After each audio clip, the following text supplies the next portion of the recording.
Bonjour à toutes et à tous, on se retrouve aujourd'hui pour une nouvelle vidéo. J'espère que vous allez bien, que vous passez un excellent moment. Bref, on attaque tout de suite avec le sujet du jour pour la troisième vidéo de cette série formation ICT/SMC.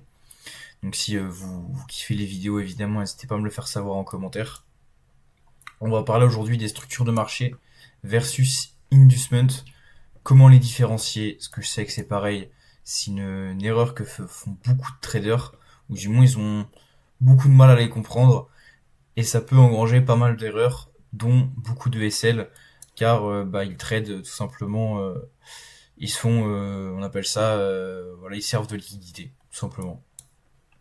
Donc, première chose, on va définir ce qu'est la structure de marché et l'inducement. Alors, j'estime que si vous êtes ici, vous savez quand même ce que c'est une structure de marché. Donc, ni plus ni moins que euh, ici, par exemple, on va avoir... tac, tac, tac, c'est bon. On va avoir un high, un low, le high ici. On va avoir un autre low ici, un high ici, un low ici, un high ici. Donc là, vous voyez bien que un low ici, un high ici, un low ici. Enfin là, ça même on dirait. Si on prend la structure de marché académiquement, on va avoir des lower low, des higher high, etc. Mais moi concrètement, je vais vous expliquer pourquoi ça ne marche pas et pourquoi en fait si vous utilisez la structure de marché, ça va être très compliqué. Du moins si vous êtes sur du scalping, sur du HTF, à la limite, ça a peut-être un peu plus de chance, de sens, pardon.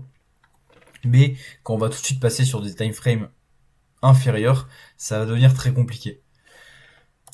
Donc la structure de marché, voilà, c'est ni plus ni moins que des plus bas, des bas, des hauts, des bas, des hauts au niveau du marché. Donc rien de très compliqué jusque-là. Par contre, quand on va en interne au niveau du marché, vous voyez bien qu'il y a il y a des lots, on va dire, des bas qui se font prendre. C'est-à-dire qu'imaginons, nous, on veut trader ici. Là, par ce mouvement-là, on va se faire sortir si on est rentré ici. Donc pourquoi est-ce que ce lot-là saute, celui-là saute aussi, et pourquoi celui-là, c'est à ce moment-là qu'il part? C'est ça qu'on va essayer de décortiquer pour que vous puissiez comprendre en fait à quand rentrer pour éviter en vrai tout simplement de servir de liquidité et de pas être dans le bon sens du prix, bon sens du mouvement du moins. Donc ça, un inducement, c'est tout simplement un mouvement qui va être pris avant que le prix parte. Donc je vais vous trouver des exemples pour que ça puisse vous parler un peu plus. Donc on va aller dans ce mouvement-là par exemple. Dans ce mouvement-là, il y en a à coup sûr, il y en a partout. Hop. Donc là, imaginons, on va enlever ces gros dessins dégueulasses. Tac. Alors.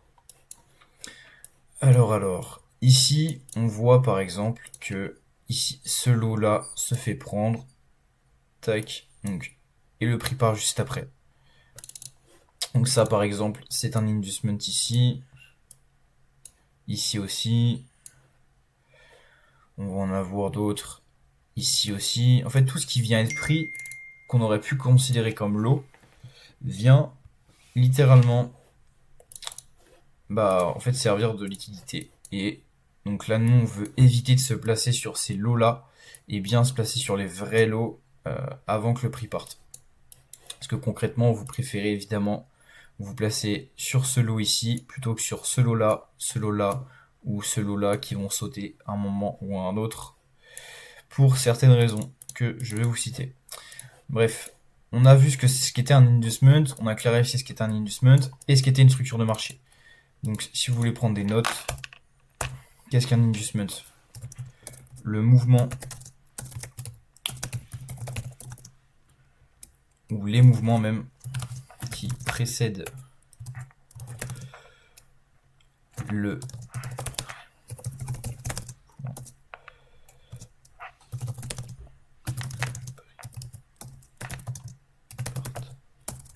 hop. Globalement, c'est comme ça que je le définirais très simplement. C'est vraiment les mouvements que va créer le prix pour servir de liquidité juste avant que le prix parte. Comment différencier un inducement d'un low ou d'un high? Ça, c'est ce qu'on va voir juste après. Et qu'est-ce que la structure de marché? Pourquoi ça marche pas? Donc, j'ai pas exposé pourquoi ça marchait pas.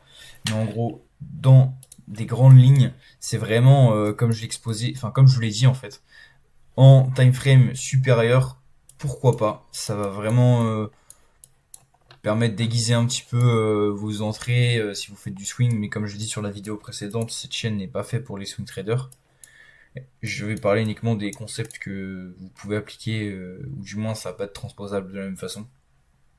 Donc en time frame supérieur, ça peut être intéressant, mais dès qu'on va descendre sur des petites time frames, la structure de marché va vite sauter, et c'est pas forcément ce qu'on veut. Hop, donc pourquoi ça marche pas? Car en lower time frame, les structures de marché.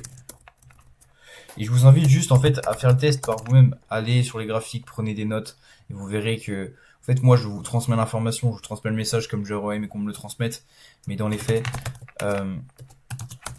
expérimentez par vous-même. C'est le meilleur conseil qu'on ait pu me donner à un moment. On m'a dit en fait concrètement tu crois un formateur mais t'as aucune idée de s'il dit vrai. Donc si en fait concrètement si t'es en train de te faire berner, tu vas même pas t'en rendre compte. Donc allez expérimenter, va expérimenter sur les charts et prends des notes. Prends des notes par pied. J'ai combien de gars qui sont venus me voir avec des je sais pas comment faire, etc. Et je leur ai tous dit de prendre des notes. Et ça a littéralement changé des tradings, hein, de prendre des notes. Alors que c'est un conseil qu'on n'entend jamais.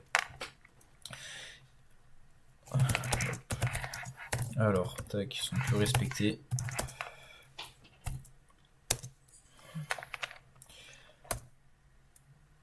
Et ils sont plus respectés. Très bien.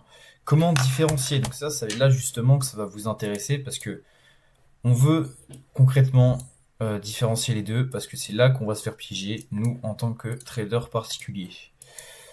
Trader fonds propres, enfin trader à son compte quoi. En gros, là, il faut savoir qu'il y a un outil qui s'appelle le Fibonacci. Donc, je pense que vous avez déjà entendu parler. Déjà, c'est pas très compliqué. Quand vous avez un mouvement, imaginons. Après, bien sûr, en fait, c'est toujours ça. C'est couplé avec plein. C'est à la fin de ces modules-là que je vous enseigne, je ferai un module pour savoir comment imbriquer tous ces concepts ensemble, parce que c'est justement là qui fait que aujourd'hui, sur cette chaîne YouTube, je vais vous délivrer des ingrédients, mais pas la recette, parce que forcément, bah, voilà, on peut pas délivrer la recette comme ça. Moi, je sais que j'ai mis du temps à l'apprendre, et avec ces concepts, c'est possible de devenir rentable et de créer sa propre recette, mais c'est plus long. Et si vous êtes intéressé, n'hésitez pas à venir sur Instagram. Donc là, quand vous tracez votre Fibonacci, bon ça c'est pas le bon Fibo, mais concrètement, on est sur celui-là. Voilà. Donc là, on peut prendre n'importe quel mouvement. Imaginons, je vais en prendre un. Tac, on va partir en H1. Donc là, on va prendre ce grand mouvement assez impulsif. Donc on peut voir que le prix est revenu ici, par exemple. Il est revenu juste là. Excellent. Parfait. Mais on peut voir que là, en fait, tout ce qui est au-dessus de ça, ok. Alors attendez, tac, tac, je suis parti en LTF un peu plus là. Hop, donc là, on a cette zone-là. C'est-à-dire que là, ça c'est les 0,5. Donc c'est 50% du mouvement. Hop, donc les 50%, ça, c'est notre zone concrètement où on veut acheter. Et bah vous voyez que ça respecte à la perfection. Je vous trouverai d'autres exemples plus parlant, enfin parlant juste après. Là, on prend ce mouvement-là, mouvement impulsif, le prix retrace juste ici. Donc dans la zone, ça c'est les 0,5, 0,62. Et les autres, c'est quoi? Vous pouvez copier si vous voulez les données du Fibo. 0,62, 0,70,5, 0,75 et 0,79. Donc là, comme on le voit par hasard, le prix réagit à chaque fois dedans. Et c'est pas un hasard en fait justement. C'est que le prix vient et est aimanté sur ces zones-là. Nous, c'est là qu'on veut acheter parce qu'en fait, le trading, ça reste de la probabilité. Et quand on parle de probabilité, on veut maximiser nos chances que le prix revienne dans une zone intéressante pour qu'on puisse acheter ou vendre. Là, littéralement, si le prix revient au-dessus, alors où est-ce qu'il est parti mon crayon là? Il est là. Donc là, tout ce qu'il nous a créé avant, donc ici, ici, ici, ici, c'est des lots qui ont plus de probabilité de sauter. Donc là, ils ont sauté dans ce cas-là. Il y a des fois où ça va pas arriver, qui vont pas sauter, mais c'est pas grave, on n'est pas rentré. Donc on n'a pas perdu d'argent. Vous avez protégé votre capital, c'est très bien. Donc là, pareil. Imaginons, on se remet en H1, on va prendre. Hop, donc là, très bon exemple. Là, on a un inducement. Pourquoi? Simplement, quand je prends ce mouvement-là, donc le mouvement il part d'ici, c'est le mouvement qui vient casser ce lot ici. Pareil, il n'est pas revenu au 0,5. Vous voyez bien. Et là, ce mouvement-là, que vient-il faire? Il vient tout simplement revenir pile au 0,62. Donc là, je pourrais en trouver des tonnes, des exemples comme ça. Et souvent, le prix, avant qu'il parte, il vient prendre un inducement, comme ici. Donc là, il vient prendre un inducement, ici. Là, il prend cet inducement-là, avant de partir. Et s'il prend pas l'inducement, c'est pas grave, vous n'êtes pas rentré. Votre plan, c'est littéralement ce qui va fixer les règles. Parce que en trading, on n'a pas de règles, mais justement, comme on n'a pas de règles, c'est ça qui est très compliqué, il faut s'en fixer. On n'a pas le choix. Sinon, c'est le marché qui va nous les dicter, il va cramer notre compte. Ce petit salaud. On a cramé des comptes, hein, le marché. Donc, mon objectif, c'est que vous en fassiez pas partie.